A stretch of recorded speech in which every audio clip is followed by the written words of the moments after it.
Kita bersatu dalam doa. Terpujilah Engkau Allah yang Maha Besar dan Maha Pengasih dan Maha Penyayang dan Maha Adil.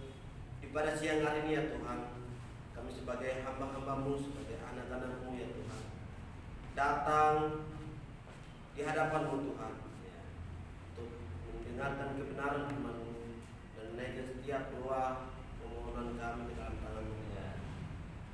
Biarlah Tuhan, tiba saatnya kami akan mendengarkan kebenaran firman-Mu. Biarlah Tuhan yang dapat memberkati kami semua yang hadir di dalam ruang ini ya Tuhan, bahkan yang mendengar, bahkan hamba-Mu yang akan menyampaikan kebenaran firman-Mu Tuhan. Biarlah Tuhan yang berkati agar apa yang disampaikan sesuai dengan kehendak hamba-Nya, tetap sesuai dengan kehendak-Mu Tuhan. Di dalam nama Tuhan Yesus kami siap mendengarkan kebenaran firman-Mu. Amin. Amin. Silakan duduk.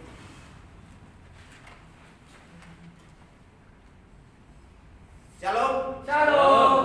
Sekali lagi shalom. Shalom. Ya, baik saudara-saudari yang dikasihi dalam Tuhan.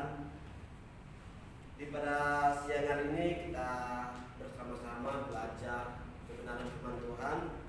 Tapi namun saat itu saya akan berbicara sebentar sedikit lagi, di mana setiap manusia pasti tidak mau pekerjaannya diatur atau disuruh sama orang lain.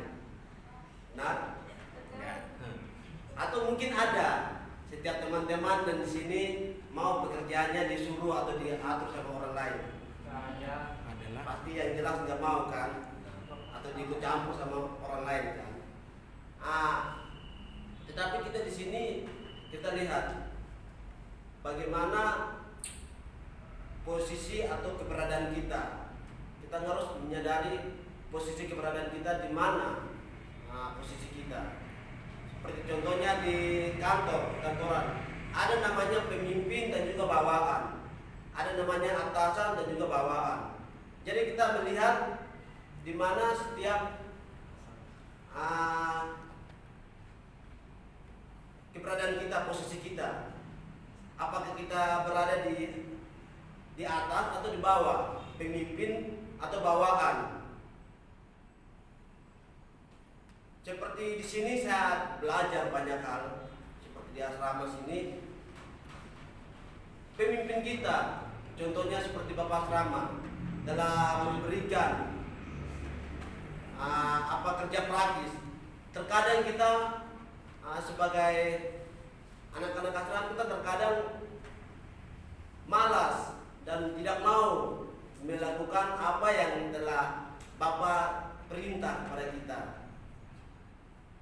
untuk melakukan kerja praktis atau banyak pekerjaan-pekerjaan apapun yang telah diperintahkan kepada Bapak pertama kita. Itu terkadang merasa malas dan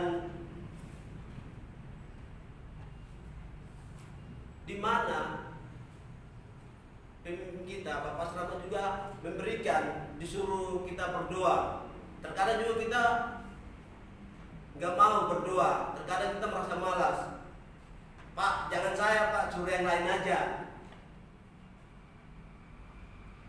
Dan ada sempat waktu itu saya membagikan kerja praktis dan saya bilang sama adik tingkat, saya bilang, Dek, nanti kau kerja ya sama ini di sini. Ngapain kau atur-atur? Ngapain kau suruh-suruh? Respon dia begitu. Dan saya bilang, Dek, ini sudah menjadi tugas dan kewajiban kita. Jadi kita bekerja. Ngapain kau atur-atur? Ngapain kau suruh-suruh? Itu menunjukkan bahwa dia tidak mau pekerjaannya dia diatur atau disuruh sama orang lain. Nah, di sini yang saya akan membawa kebenaran firman Tuhan pada siang hari ini tentang kemalasan. Pembahasan saya pada siang hari ini tentang kemalasan.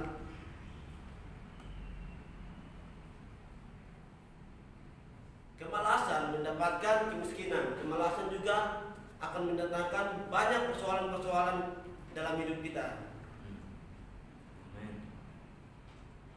Mari saudara, kita langsung saja buka firman Tuhan kita. Buka Alkitab yang terambil dalam Amsal pasal 6 ayat 1 sampai ayat ke-19.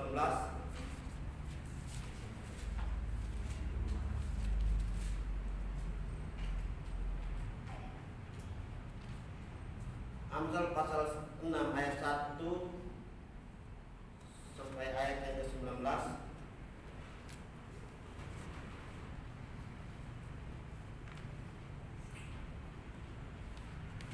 Sudah dapat?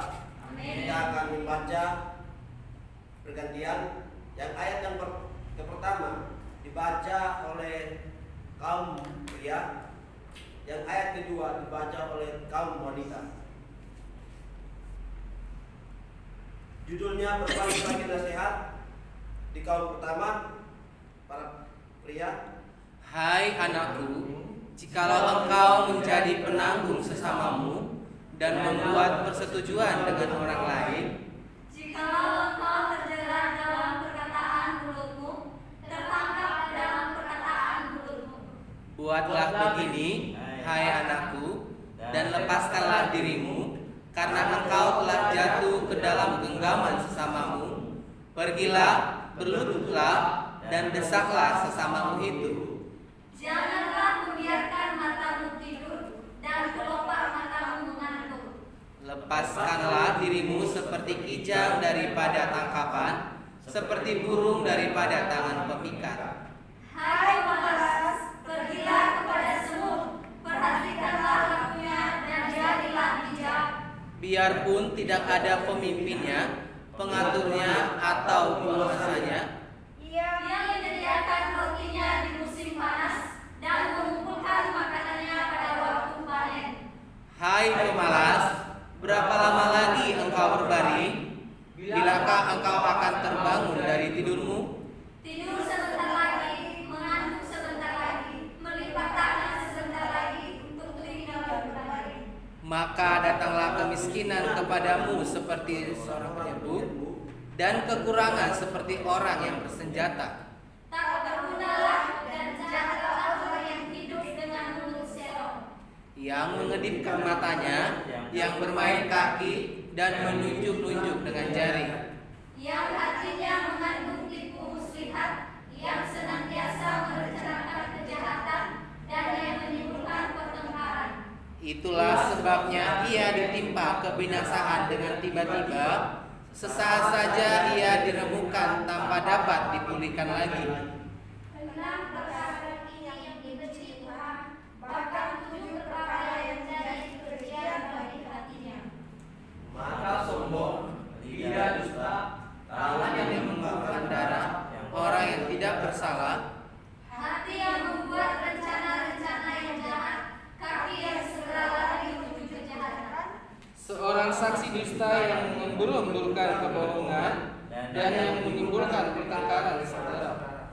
Baik saudara, firman Tuhan kita di pada siang hari ini sangat jelas buat kita semua pada siang hari ini.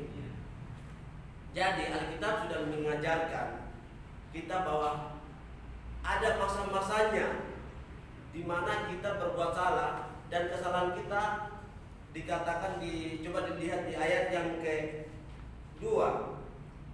Jikalau engkau terjerat dalam perkataan mulutmu, tertangkap dalam perkataan mulutmu, akibat kesalahan kita dapat banyak masalah. Kita jangan langsung merasa malas, kita jangan putus asa, kita jangan kecewa, kita jangan langsung lemah. Tetapi saudara coba perhatikan di ayat yang kelima. Lepaskanlah dirimu seperti kijang daripada tangkapan, seperti burung daripada tangan pemikat. Artinya, ayo rajin, ayo bekerja, ayo bertindak, ayo berbuat sesuatu. Nah saudara yang dikasihi dalam Tuhan kita Yesus Kristus, ayat yang kita baca ini Alkitab sudah menggambarkan buat kita bahwa di tengah masalah bagaimanapun, jika kita saja mau rajin, mau berusaha, jika kita saja mau mengandalkan hikmat Tuhan, kita selalu ada pembelaan, selalu ada jalan keluar dari Tuhan. Nah, pertanyaan, kenapa banyak persoalan yang tidak bisa selesai? Yaitu di ayat yang ke-6. Coba saudara lihat di ayat yang ke-6. Situ, hai pemalas, pergilah kepada semut, perhatikanlah lakunya dan jadilah bijak.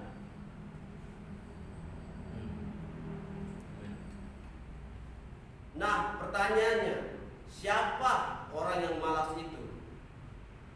Ada banyak orang yang mikir orang malas itu nggak bisa ngapa-ngapain. Orang malas itu cuma tidur-tiduran. Dan saya tidak hanya tidur-tiduran. Dalam arti, saya tidak malaslah. Saya pelajari ada beberapa hal yang penting yang kita mengerti tentang orang yang malas. Ada empat poin yang saya ambil. Yang pertama, orang pemalas itu orang yang tidak mengatur waktunya dengan bijaksana. Orang yang tidak mengatur waktunya dengan bijaksana, itu saya bernama orang yang pemalas. Kalau saudara lihat di dalam Amsal pasal yang ke-19 ayat yang ke-15, kemalasan mendatangkan tidur nyenyak, dan orang yang lambat akan menderita lapar. Jadi di sini kemalasan akan mendatangkan tidur nyenyak. Orang malas itu yang pertama, orang yang terus tidur-tiduran. Tetapi orang yang tidak mengatur waktunya dengan bijaksana. Artinya apa? Seharusnya dia mengerjakan pekerjaan. Seharusnya dia mencari hiburan. Mungkin dia bermain musik, entah main apa, supaya mengisi waktu-waktunya, supaya tidak ada waktu yang terbuang. Nah, saudara, orang yang tidak mengatur waktunya dengan bijaksana itu adalah orang yang malas. Karena kenapa? Dia akan kehilangan hal-hal yang penting dalam hidupnya. Lalu kemudian dia akan kecewa. Aduh, kenapa saya tidak ada waktu? Kok saya tidak sempat buat diri saya? Bukan masalah dia tidak ada waktu, tapi dia tidak mengatur waktunya dengan bijaksana. Itu yang pertama. Dan yang kedua, kita melihat di Amsal pasal yang ke-19 ayat yang ke-24. Si pemalas mencelupkan tangannya ke dalam pinggang, tetapi tidak juga mengembalikan ke mulut. Jadi orang yang malas, yang kedua, kalau orang dia tidak menyelesaikan dengan apa yang dimulai. Orang yang malas itu dia senang punya ide. Orang yang malas itu dia senang punya ide. Jangan suka mikir kalau orang yang malas itu tidak bisa ngapa-ngapain, nggak punya ide, nggak punya ide apa-apa. Orang malas itu senang punya ide. Bahkan seringkali dia memulai sesuatu tapi tidak pernah menyelesaikannya. Itu orang malas. Dan yang ketiga, di poin yang ketiga, saya cepat-cepat saja ya, nggak ada rem-remnya ini saya khotbah. Amin. Di poin yang ketiga, lihat di ayat yang ke-6.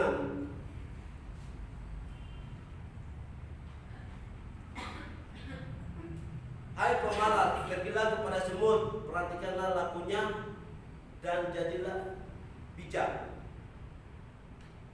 Jadi yang ketiga, orang yang malas itu adalah orang yang tidak mau belajar. Yang ketiga, orang malas itu tidak mau belajar. Buat orang yang malas, dia merasa dirinya sudah merasa cukup, merasa dirinya baik. Dia selalu berpikir dia sudah mengerjakan yang terbaik.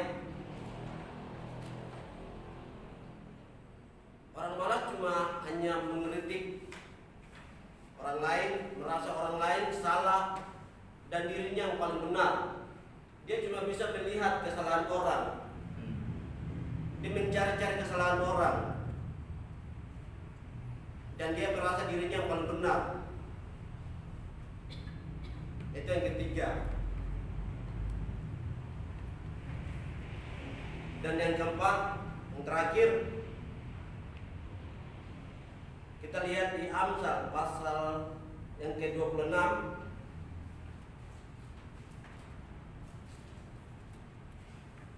Amsal pasal 26 ayat yang ke-16. Si pemalas menganggap dirinya lebih bijak daripada 7 orang yang menjawab dengan bijaksana. Di situ sudah jelas orang malas itu orang yang selalu berpikir bahwa dia yang paling baik. Dia merasa orang lain salah. Dia merasa orang lain tidak tahu apa-apa. Dia merasa orang lain paling bodoh, cuma dia yang paling pintar. Cuma dia yang paling bijak.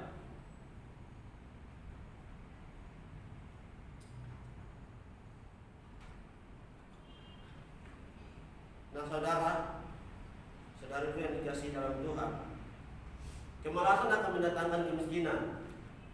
Kemalasan akan mendatangkan kesulitan dalam diri kita sebagai hamba-hamba Tuhan. Saya cuma mau mengingatkan buat kita, buat saudara, mari menjadi orang yang rajin, menjadi hamba-hamba Tuhan yang rajin. Karena dalam Alkitab juga ada mengatakan, pagi-pagi benar dia naik ke bukit ketika hari itu masih gelap. Orang semua pada tidur, masih dalam ketiduran. Dia seorang diri naik ke bukit, walaupun banyak keringat bercucuran, tetapi dia berusaha naik ke bukit berdoa. Di situ apa yang dilakukan? Di situ kita melihat ada tindakan, ada perbuatan yang dia berbuat. Di situ dia merajin berdoa. Kita melihat di situ juga dia mengatakan, Bapakku di surga masih bekerja sampai saat ini, aku juga bekerja sampai saat ini. Dia di situ menandakan bahwa Allah kita adalah Allah yang rajin, bukan Allah yang pemalas. Jadi mari sebagai hamba-hamba Tuhan, sebagai hamba-hamba Allah, mari kita menjadi hamba yang rajin, menjadi hamba yang taat, melakukan setiap apa yang ditugaskan, tanggung jawabkan kepada kita. Kita mengerjakan dengan sungguh-sungguh, dengan kerendahan hati. Mungkin itu saja teman-teman kita di pada siang hari ini. Terima kasih. Kita bersatu dalam doa. Terima kasih ya Bapak atas waktu di pada siang hari ini, di mana kami sudah mendengar bagian dan kebenaran firman-Mu Tuhan. Dan kami tidak mau hanya mendengar itu saja Tuhan. Kami mau menjadi pelaku firman-Mu Tuhan. Kami mau menjadi hamba-hamba yang setia, hamba-hamba yang rajin dalam setiap apapun yang menjadi tugas dan tanggung jawab kita yang diberikan oleh pemimpin kami. Kami siap mengerjakannya. Ya Tuhan, ajarilah kami merendahkan diri. Ajarilah kami untuk bersabar. Karena kami tidak bisa melakukan semuanya itu dengan kemampuan kami ya Tuhan. Karena keinginan daging kami terlalu besar dan hawa nafsu kami terlalu besar, terlalu tinggi ya Tuhan. Maka itu Tuhan, Engkau lawat kami, Engkau ubah hidup kami ya Tuhan, sehingga kami menjadi hamba-hamba yang rajin bekerja, hamba-hamba yang setia untuk melakukan apa yang menjadi tugas dan tanggung jawab kita sebagai hamba Tuhan. Di dalam nama Tuhan Yesus kami sangat mengucap syukur. Amin. Terima kasih, waktu dan tempat dikembalikan.